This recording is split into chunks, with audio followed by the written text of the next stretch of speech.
Judy was boring. Hello. Then Judy discovered ChumbaCasino.com. It's my little escape. Now Judy's the life of the party. Oh, baby, mama's bringing home the bacon. Whoa, take it easy, Judy. The Chumba life is for everybody. So go to ChumbaCasino.com and play over 100 casino-style games. Join today and play for free for your chance to redeem some serious prizes.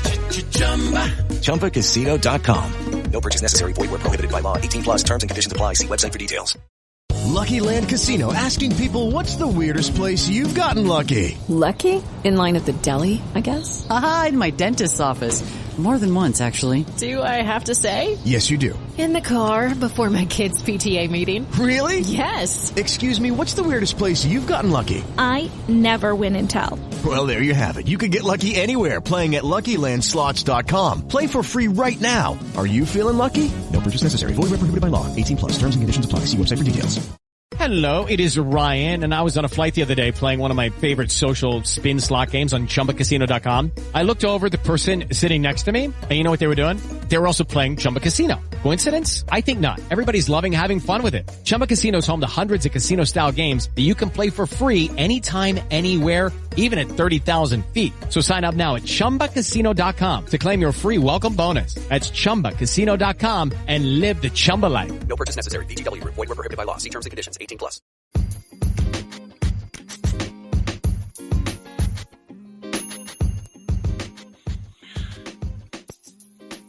You are listening to the Wrap Podcast, the place for the fans' point of view for Welsh Regional Rugby. You can contact the show by emailing welshregionalpod@gmail.com, and your hosts this week are Dan from Cardiff, Carwyn from the Ospreys, Lee from the Scarlets, and as always, Thin-Air and Naffle from the Dragons.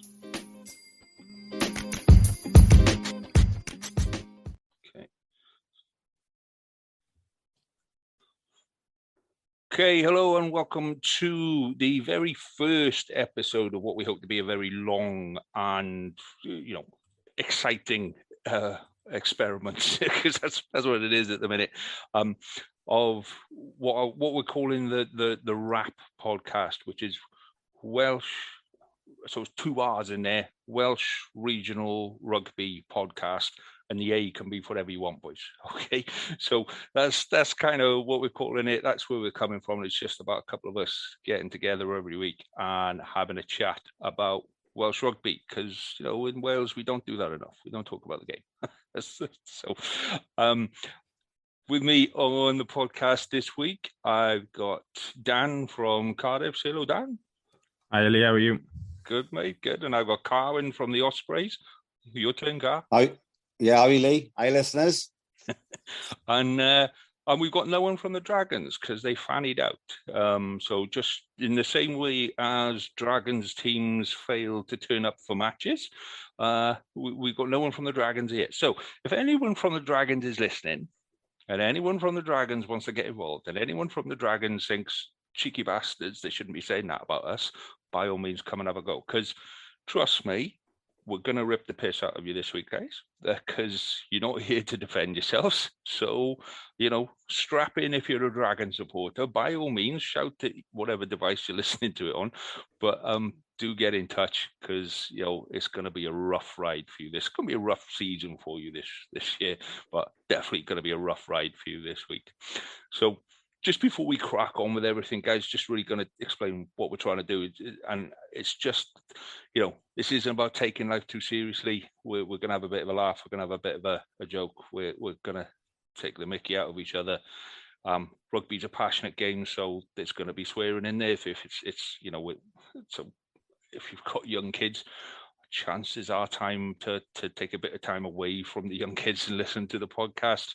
But, it's a passionate game. It's a game that we in Wales, it stokes the passions, and the amount of times you've been sat in a pub next to a guy and you'll have a full-on absolute hammer and tongs conversation about a game and stuff, and then you just get up and you carry on with life. So, that's what we're trying to do, and it's about getting everybody involved. So if there's something you want us to talk about, guys, you can email us on welshregionalrugbypod@gmail.com. So provided I've set that up correctly, that'll work, and we can have a chat about what everybody wants to have a talk about next week. So, with that said, we've started kind of pre-season. Ospreys have had a couple of games, Dragons have had a couple of games, Cardiff have had a couple of games, and Scarlets have had a game. So just really want to talk about how pre-season has been and where we think it is. So gents, I'll open the floor to you. How's your pre-season going so far? Well, I think I should start really being an Ospreys fan, considering we've won them both, to be honestly. You know how you guys are getting on. How did I know that was going to be the first thing that you? An Ospreys fan wants to boast about winning. You got to get in whenever you can, haven't you? But we played Hartbury first there, and it was a good warm up, to be honest. We had a lot of young guys playing as well. There's some more experienced guys taking the field, and to get some good tries in at the start of the season. Before all our internationals come back as well, I think it's really good. And then obviously moving then on to Northampton, a lot tougher opposition there down at the Brewery Field now. Last Friday night, we came away with a win at the end of it, and still again without all our Welsh internationals, I think it's promising for the season ahead, especially when they're integrated. I know it's always been tough, and this is just my personal opinion with the Ospreys. Regardless of when we had the money in the team, when we had the big internationals, from all over. I think up until this season, when it was Six Nations time, we ended up playing the likes of Munster and Leinster away. It was like it was happening all the time. And, we'd have 12 boys away at the time, and this has been the last 10 seasons. So for me, hopefully the change is there now. I think the WIU has spoke about change there when there's going to be no fixtures during the Six Nations. And I think that's a positive in a way. We'll see how it goes this season, where I think it's a fairer playing field then. We'll have all our boys back in the squad, hopefully fit and firing. But I think it's like last season, I think was especially coming back at the end when we beat the Scarlets again, to that place in Europe. I think it was very good, just good for the region as a whole, to be honest. It's promising going forward. We've got a lot of young lads. We haven't made a huge amount of signings ready for the season. Got young Jack Welsh come over from Exeter. I just think it's promising for the season ahead. I'm not saying we're going to win the league by any chance. We've got some great teams out there. The South Africans are on board now, and obviously the likes of Leinster, Munster, and Ulster. And if I'm honest, I wouldn't put any of the Welsh regions in the top four at the moment. Well, maybe the Ospreys, but if we can get that top four and get a playoff, brilliant. But we'll just see how it goes. I'm looking forward to it. I'm looking forward to the start of the season as a whole, to be honest. I don't know what you boys think of how Cardiff and the Scarlets will get on. We know the Dragons will end up, which will be above the Scarlets probably. But we'll see how we get on. You see, Dan, I'll let you see your thoughts on that. This is what I was saying to you, Dan. Yeah, but the danger of letting Ospreys fans talk. Yeah, and then you end up with that load of dribble. You know what I mean? Well, the thing is, we got offload sometimes. We've got a heavy load in the back with all that silverware in the cabinet. So. I think you won the league once, didn't you? The Ospreys have got a star on their badge for the Welsh Shield winners last season. Well, if not, they should, because it just looked the part, I think. So how many boys actually came in over pre-season, over off-season? There was a couple of young uns, wasn't there? But there was no There was a couple of young ones, a couple from the academy. No big names by any means. There was a young lad from Leinster, but he signed last year. He had a couple of games there. I forget his name. Will Hickey. And then, like I say, you've got Jack Walsh there, but not many at all. I mean, when you look at the Dragons now, all right, WIU sponsored, they've signed so many players. They signed 13 players. Yeah, 13. And they're still not great, but I don't know where the money's coming from. I don't want to get into the finances of things just yet, but they seem to have that funding there, whereas the other regions don't. But they also got rid of 18 players, and that made the space for within payroll. That's where it came from. But imagine bringing in 13 players at the start of the season, and then going exactly off you go, boys, play a game. That's well, a lot of those boys, the other lads, lost their jobs, or they've gone down to the lower leagues. Yeah. Well, I tell you what, I was surprised with the Ospreys. That young number 8 that was playing for under-20s last year. Oh, Morgan Morse. Is he the one that's gone to an English side? No, that's it. Morgan Strong's gone to Amp. Morgan Strong. Yeah, I had the first name right, but it's. Yeah. I think what I noticed with Toby Booth is, to be fair to him, he is bringing a lot of young players through. And I think he's very astute, to be honest. I think that's the way it's got to be in future, isn't it? I think with everything. Yeah. Well, between him and Mike Ruddock, so when Mike took over, he wanted to put in place what Leinster have put in place, and which is what Mike was doing with Ireland under-20s and Lansdowne as well, I believe. And he wanted to bring that sort of game plan ethos into the Ospreys, in which him and Toby have sort of worked together with to transition onto the pitch. And at the moment, with the young lads coming through, I think that's going to show now. In a couple of seasons' time, I think we'll have a stronger region. Well, you couldn't be much worse, could you, mate? I mean, let's be fair. You know, you're still the Ospreys, you know. I mean, look, jealousy is going to get you nowhere, mate, I tell you. To be fair, sympathy for the rest of the season either. But to be fair, you know, I think all regions are in that place where they've got to start looking at the academy. They've got to start looking at how they bring players through. I think the WRU have got to start doing that more. You know, how they support more players through the academy, and because those days of bringing in, you know, 10 bloody New Zealanders and a couple of South Africans, they're gone. And they, you know, I think with Cloud Cuckoo Land, if we think that you look at what's happening within Worcester, and Wasps are in even more debt than Worcester, and you think, you know, something's not right with the game somewhere. Something's gone wrong. You know, something's gone wrong somewhere down the line. Yeah. But you say that now, like in Moffat there all those years ago when he introduced the regions, you know, he's held his hand up since saying, do you know what, I think I got it wrong. It should have stayed at club level, you know, which doesn't really affect the Scarlets or the Blues because they're still Cardiff and Llanelli, to be honest, you know, whereas Swansea and Neath, and then you got Newport and, dare I say, Ebervale or whatever, you know, all in one there. But, you know, if you took the Ospreys back to the Knoll, for instance, and, you know, invested in the infrastructure there, you have a good stadium there, get the crowds would be there. You'd have 10,000 every week easily, maybe 12. You know, when you go to the Liberty, you're not filling it, and you know the players are seeing that, and I think that's also reflecting on the game as well. Like, you know, this is how you wind up a Cardiff supporter, as you call them the Blues. Am I right there, Dan? As my eye starts twitching every time. So what are they now? Are they Cardiff RFC, like the Dragons have gone back to RFC, or they're just the Blues, or they Cardiff? Just Cardiff. Everyone calls them Cardiff Rugby and full names them, but I don't know why we had rugby as if we should be like Cardiff football or something. But I think next season they might be Cardiff RFC. From what I hear, they might go back to the old club badge and everything. Right. Okay. But isn't their new away kit red and black, like similar to the Scarlets' old kit?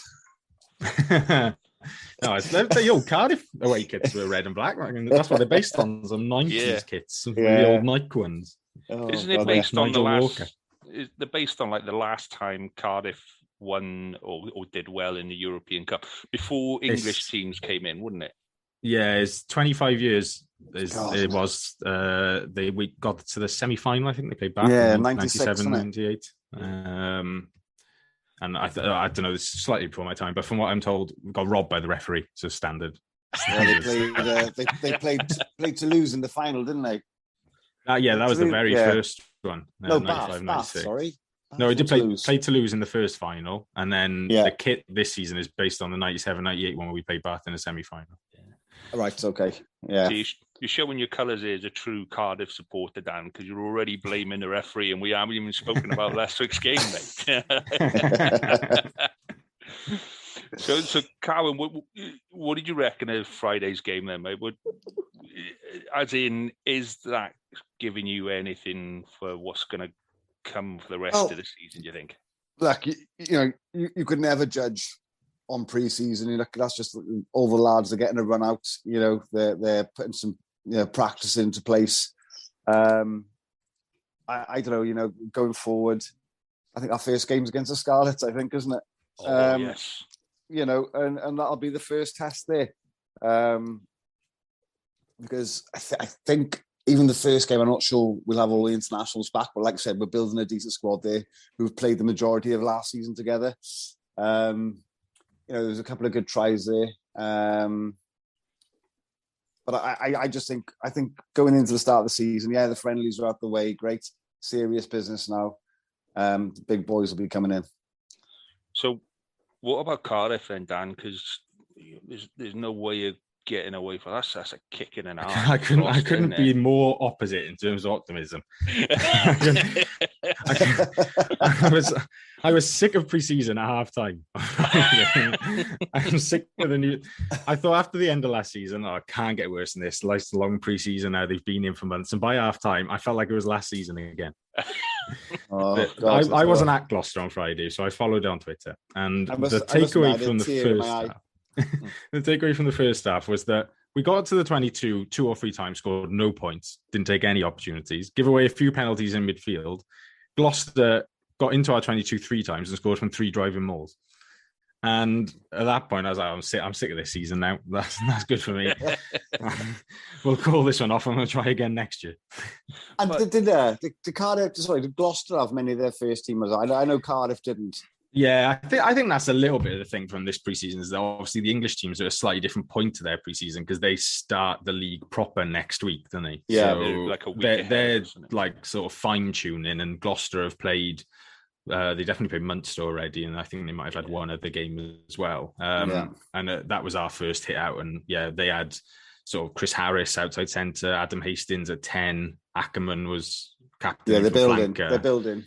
Yeah, and we had, from what Di said, the 27-man squad was the 27 players available for us. We had no travelling reserves or anything like that. Everyone else was either an international or injured. So slightly different points to the preseason. But the only positive I can think is that Cardiff have been preseason world champions a number of times. We've beaten Exeter, we've beaten Bath, we've pushed the Harlequins close, and then had dreadful season. So maybe this year we're doing the opposite and sort of spinning off pre-season saying, oh, fuck that, we'll leave that where it is and push on in the season. But I think I'm grasping a bit.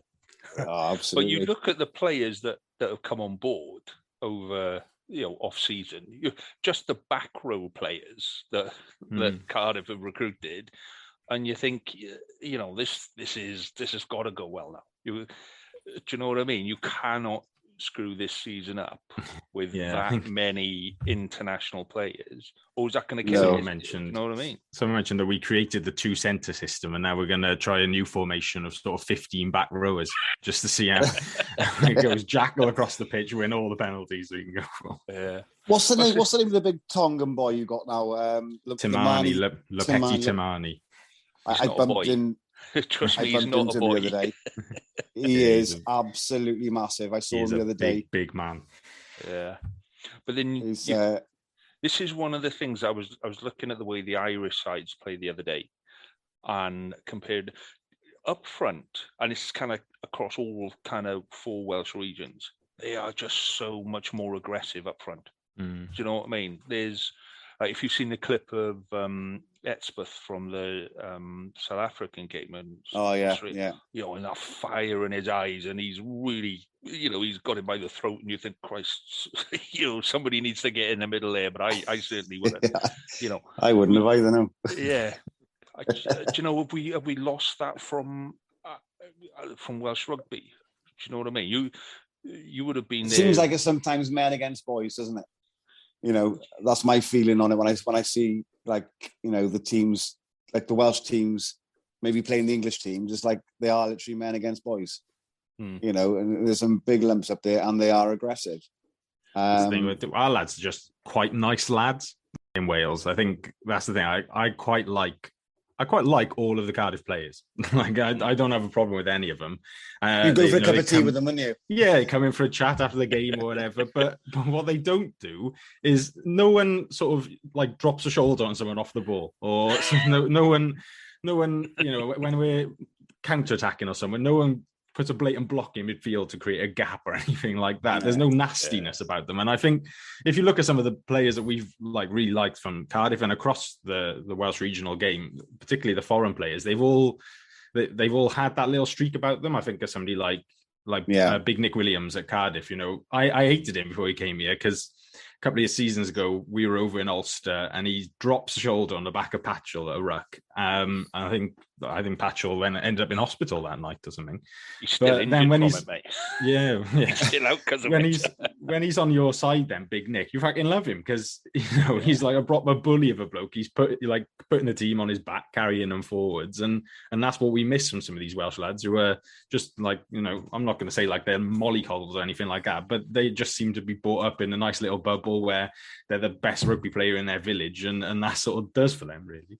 That's it. It's like we're like, Talupe, a lovely bloke, great rugby player, but he doesn't have to have that edge. He's just a great player. Yeah. But then you had the likes of Xavier Rush. I mean, geez, what an animal! Like, yeah. Head down, off you go. Good luck if you stood in his way. So, with some of those younger lads coming through, like, same with Scarlet, same with Ospreys and Cardiff saw it against Gloucester. Some of those younger lads coming through. I mean, the skill level is, you can't fault that skill level, but I was watching one of the Munster. I saw a couple of clips from one of the Munster. I think it was Munster. It was one of the Irish sides, and they brought this kid on who was he was like a tree. He was like 100-year-old tree, and he was just massive. And it was like, I think he was like a 5-foot chest. Do you know what I mean? He was just like a walking barrel. And the kid sounds 18. Like a Munsterman to me. Yeah, but he's like 6'6", about 42 stone.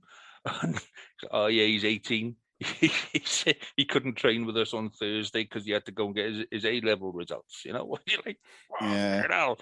That's the other thing. We don't produce like massive people in this country necessarily either. Like we produce some strong people, but we're not, you don't get many 6'6", 125-kilogram blokes coming out of Wales because just genetically it doesn't seem like who we are necessarily. Well, look, I've got my boy into rugby now, and when he was born, he said he's going to be about 6'6". Oh, there you go. Perfect. He said he wants to play for Cardiff now. And I've already signed him up. Well, the way your injury list is, you might need him for next week. Oh dear, yeah. So before we move on to the cream of the crop at the Scarlets, let's just have a little chat about the Dragons. And to be fair, they should have beaten Bristol. I'll say that to them. They should have beaten Bristol last week, and then this week. The story of Dragons last 10 years, isn't it? It is. It is. Should have been, could have been, would have been. Yeah. But to lose 28-12 to Wasps, it wasn't a great game. It was very disjointed, and it was very kind of. It felt like a training game. But you're still pushing Wasps quite close. Do you know what I mean? Yeah. Look, I've got a soft spot for the Dragons. I like to watch them play. I've always liked the underdog, and I always I egg them on. Like, come on, because sometimes they play some cracking rugby. Sometimes it's just I watched them over play Leinster a couple of years ago in the RDS. I was like, they got absolutely creamed, but it wasn't for lack of effort. Yeah, it was just there's always something missing. You look at their squad this year. Their first choice team is probably the best, and their second choice. I think they've got 2 players in each position who are quality players. Like they can name 2 decent 15s. They just got nothing under that. Like if you look at, I look at their team that played on Friday, and they had Lewis Jones starting at 9, who they signed from us over the summer. Yeah, and Jones, if he was still in our squad, would probably be our 5th choice 9, and he's there at the moment as their probably 3rd choice, but who plays quite a lot because they're the Dragons' Argentinian bloke Bertrand. He's away a lot, so Jones is going to be in the squad, and that's where they are because they got no money to buy any depth. Their 3rd choice lads are other teams' 5th choice. And you're saying about Lee about their 18 players, and I was just looking at the list of players who've left, and it's the clubs they've gone to. Like a good 3/4 of them have gone to the semi-professional game. They haven't been signed by another professional team because they're just not at that level. Yeah. But I think it's like the 3rd or 4th time that I can remember where there's been a big clear out of the Dragons. And you can't keep doing that. What I do know about the Dragons is that of all the academy, like they won the under-18s cup last year, and they were far and away the best under-18s that got put out. You know, they were the best team by far. I know that their academy, they run their academy differently to everybody else, so they don't sign players to their academy. You're kind of in the academy and you're expected to train in the academy, and after 3 or 4 years, if you're any good, you get signed for the senior team, sort of thing. But they've got some really committed youngsters. Do you know what I mean? You've got to really, really want to play for the Dragons. And then you think at some point, you know, where are these kids going? Because they've been like that for the last 3 or 4 years. And those players should be going, so they should be starting to make an impact on the senior squad now. You know, like we've all said, you know, Ospreys bringing players through, Blues, Cardiff, bringing players through. Funny enough, I was just looking there and I didn't realise that the Ospreys had Sam Moore on the books from Cardiff. Yeah, well, he was one that came from away, wasn't he? But he came up through Cardiff, went away, and then came back, and now he's he was a Sale, wasn't he? Yeah, he was from up north when his old man went to rugby league, I think, wasn't he? Yeah, there was so he came to us just before COVID, but I don't know. I think it's an odd signing for the Ospreys, that, because as far as I can tell, he's knackered. I mean, he probably started 2 games for us in 2.5 years. Yeah, exactly. Yeah, I don't know if he came to us with a serious knee problem, and I don't think he's ever really recovered from that. So maybe they're taking a punt on him, because if he gets fit, he'd be a good player. But yeah, because he played well for Sale. Yeah, that if he gets fit tag has followed him around for about 4 years now, I think. He fit right into the Ospreys, then. He'd be starting 12 next week. Well, look, you know, we've got Tips back now, so that's our third choice outside half. You know, I think we've got some good lads coming through. I think the point is, though, is like when we're name dropping, you know, players in our squads, Dragons can't really do that. Do you know what I mean? It's because everything's such a big turnover in the Dragons. You know, it's like, did they stay at the end of last season? Did we bring somebody else in? And it's hard for supporters to get behind, you know, 13 new signings. It's hard to get behind that many new faces straight away. I don't get me wrong, Dragon supporters, they're off their bloody heads, a lot of them, and they really enjoy it, and they will give it a big one, but I just couldn't. Yeah, I don't know how they do it, honestly. I don't fucking know. Like for the last 3 or 4 seasons, when they've played Cardiff, they could have had a couple of wins there. So we play them twice a season. They could have had 4 or 5 wins from those 7 or 8 games. But I don't know how they managed to do it. They managed to beat themselves at some point. Yeah, exactly. Yeah.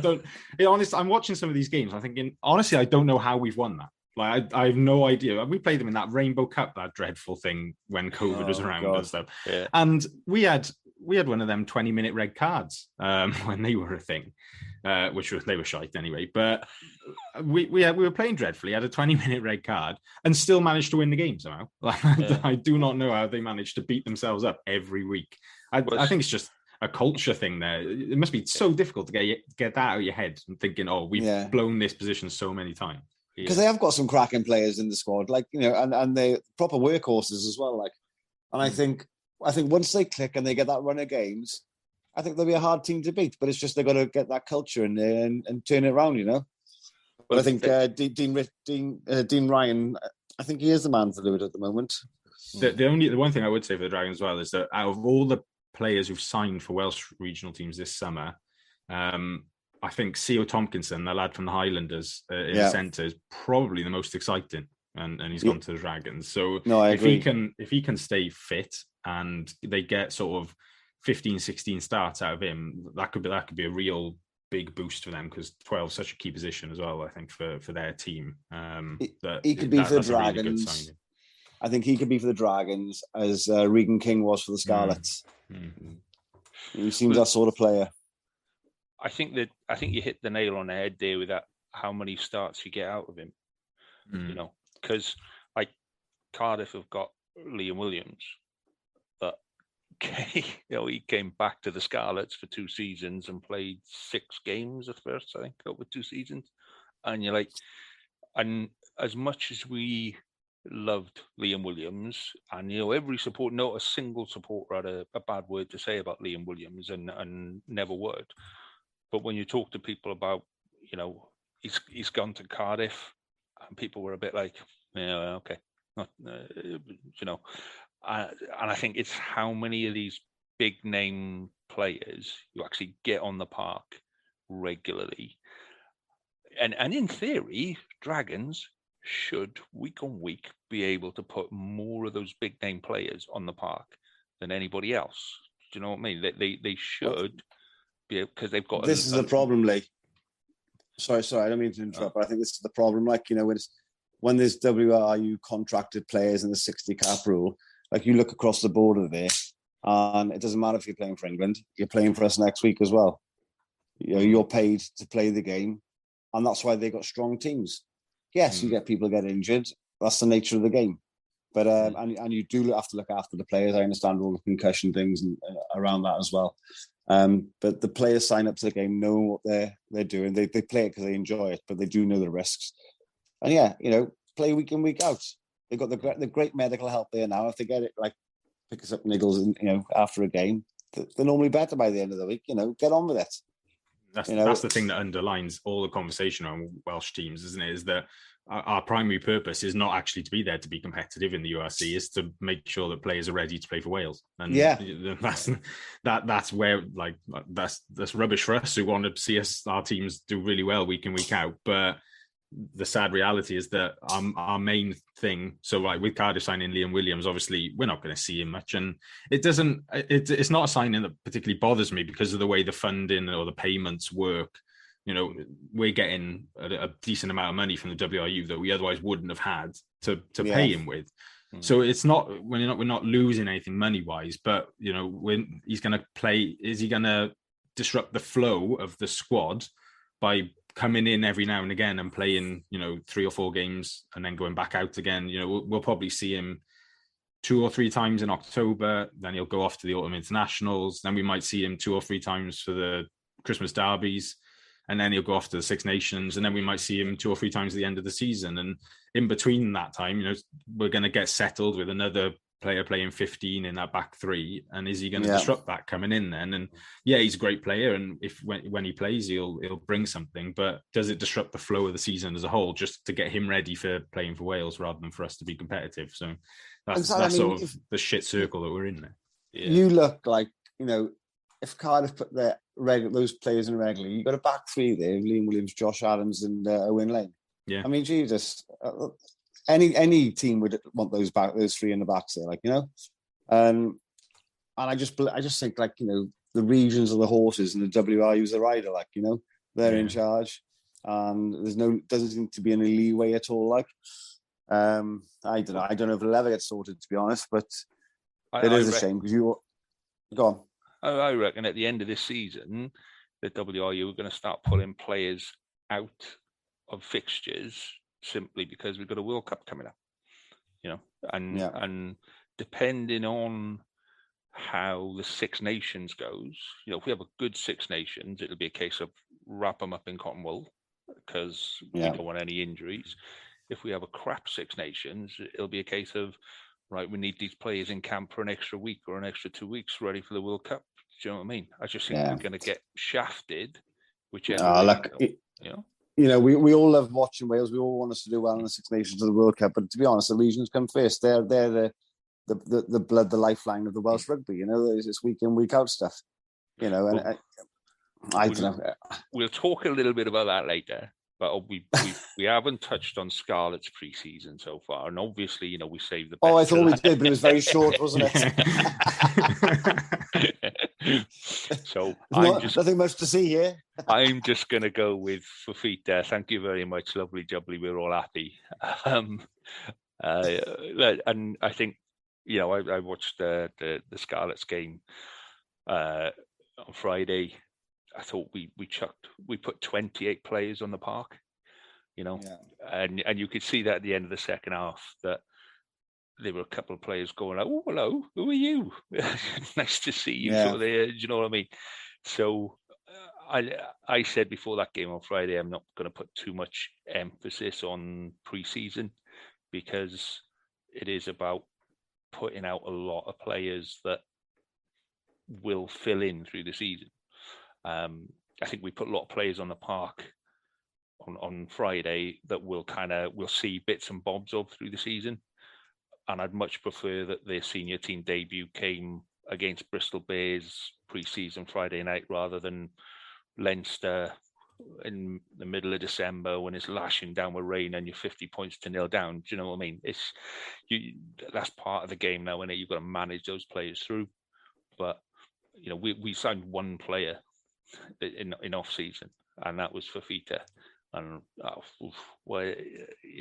what an impact! He was only on for the first half. The guy made an impact, and fans are happy.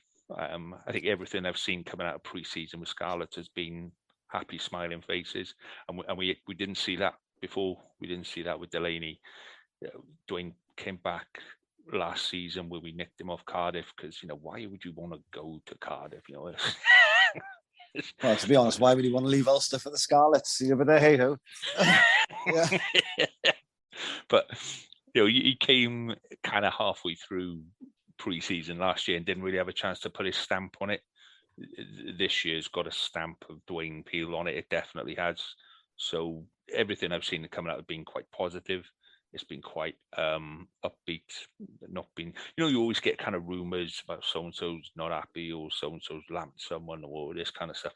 None of that. It was all big smiley happy faces. And I was okay with the Bears game. I don't know why, but I think someone's nicked the tackle bags at Park Scarlets. I think there's no tackle bags. We don't bother doing any bloody defence training sometimes by the feel of it. We just go, they got the ball. Okay, well, we'll start again with a kickoff then, shall we? Do you know what I mean? If we can sort our defence out, I think we're going to be easily above Ospreys. That goes without saying. But I'll hold you to that. Because I thought you'll need a strong defence to keep us out, boy. 2 weeks, fella. 2 weeks, yeah. We got 2 weeks. But I'm quite positive about the season. But then we started the day before, so we beat Leicester away at pre-season last season, and it all went kind of shit from there on. It went downhill. How many games did you win last season? Oh no, that was the Ospreys. We only won 2 the season before, wasn't it? Yeah. I'll be quiet about that season. They're COVID, though. A lot of them real with COVID. That's right. Yeah. When was the last time you boys won anything? When was your last bit of silverware? Was that we won the championship? The Welsh Shield. The Welsh Shield last year. when we picked the Scarlets to the European place. We've just been shining all our European trophies for 4 years. Some old bloke in the back going, I remember when. Yep. Oh, dear. So, time to put your knobs on the chopper now, boys, right? If, come the end of the season, where are you expecting your sides to be? In the league, give me a number of where you... I'm not expecting Cardiff to be higher than 9th. I think if we Sorry, Dan. if we push for 8th in that last playoff spot, then that would be, if someone offered me that right now to sneak in by 1 point on the last day of the season, I'd be absolutely chuffed with that.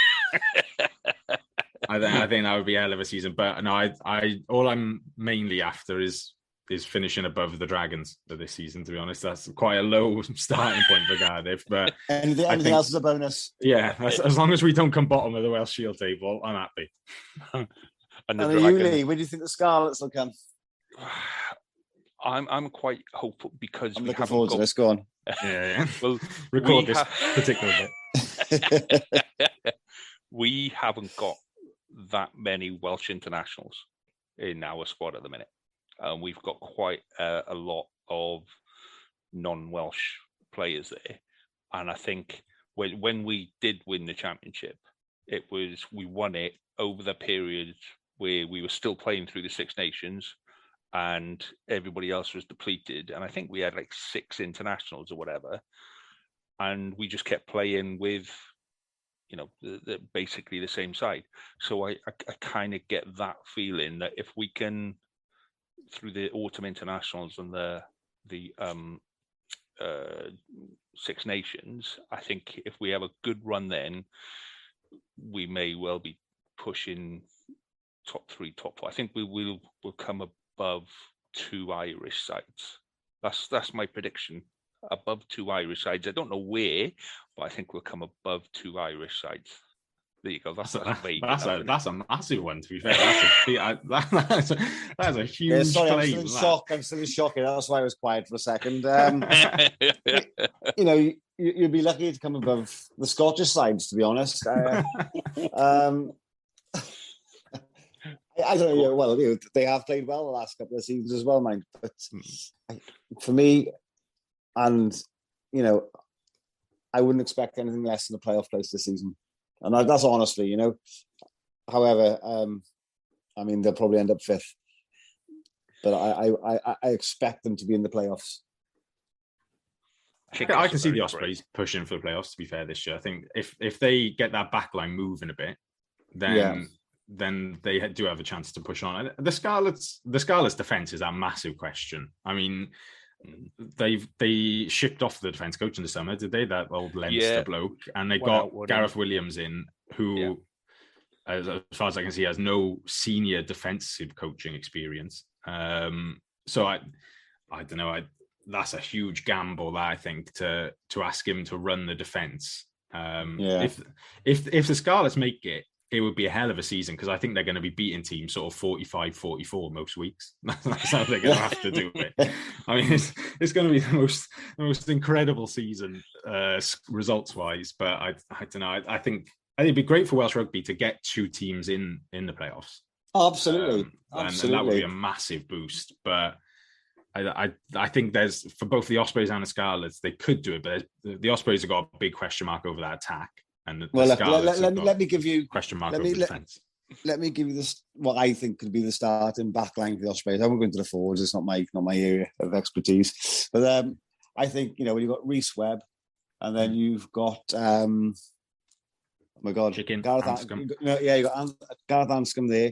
You got Owen Watkins, George North, Alex Cuthbert, Max Nagy, Luke Morgan, or you got Keelan Giles there. That's a hell of a backline. I think they've had the personnel though for probably a season or 2 now. They just seem quite conservative in the way they play for the Ospreys. They kick a lot.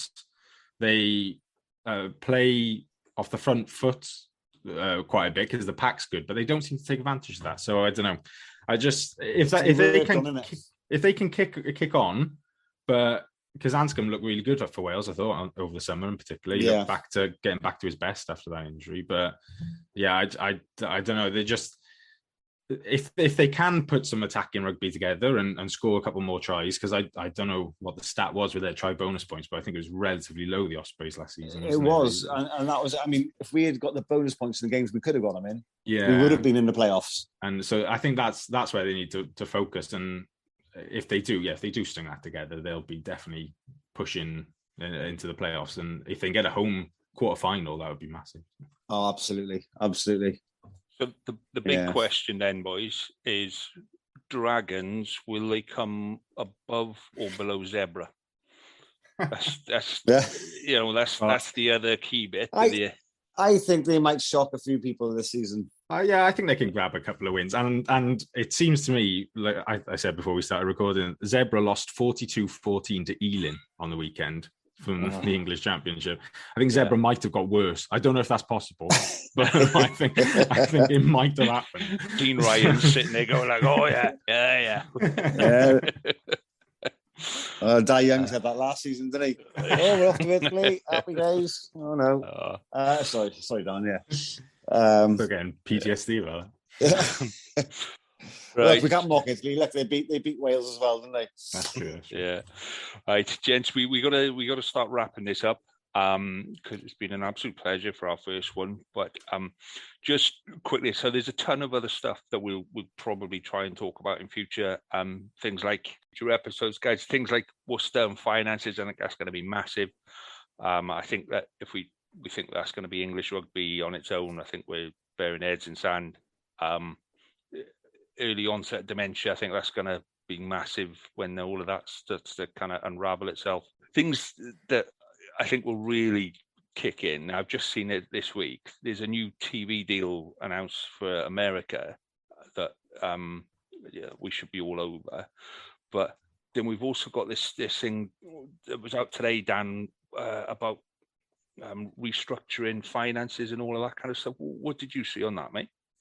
Yeah, so Steph Thomas, journalist who works for Westgate Sports Agency, wrote for the rugby paper that apparently the WRU are going to table a deal to the Professional Rugby Board this week that basically suggests that I think it's totals about £36 million worth of payments over the next, 5 years, I think it was. But that would come, a proportion of that would come as a loan. So we'd have to pay X amount back then, about £1 million a year back. And that also they would be asking benefactors at each region. So Cardiff, we got Uncle Peter, and you guys down in the Scarlets, I think you've got Simon Mudrak now as your chairman, haven't you? So they'd be asking the money men at each region to underwrite that loan and basically bringing benefactors back into the game when only a couple of years ago they were trying their best to get rid of them. So, I don't quite know what the WRU are playing at with this whole payments and like funding. Well, it's not even funding really, because they're basically paying us to produce players for them. So, it's difficult to kind of grasp what they're doing at the top there, but. It certainly doesn't seem to make any sense to anybody who's interested in professional rugby being competitive. Well, I think that's probably something that's going to start to rumble. That feels like a bit of a snowball that's going to start to kind of build a bit of momentum over the next couple of weeks. So yeah, gents, plenty to talk about. Thank you very much for your time this week. It's been an absolute pleasure. So big thank you to everybody listening. Big thank you to Dan and to Carwyn for joining us. A big shout out to the Dragons. If anybody wants to join us from the Dragons, so guys, email us at Welsh Regional Rugby Pod at gmail.com. I'll get it right one of these days, guys. And fingers crossed, all well and good. We'll be back next week. So thank you for your time, guys. Cheers.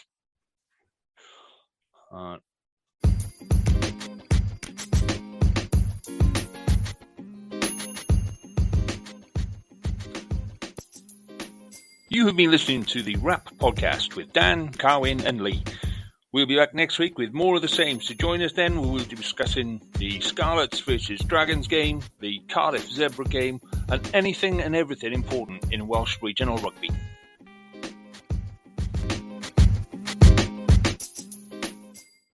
Sports Social Podcast Network. Okay, round two. Name something that's not boring. A laundry? Ooh, a book club. Computer solitaire, huh? Ah, sorry, we were looking for Chumba Casino. That's right, ChumbaCasino.com has over 100 casino-style games. Join today and play for free for your chance to redeem some serious prizes. ChumbaCasino.com. No purchase necessary. Void where prohibited by law. 18+ terms and conditions apply. See website for details.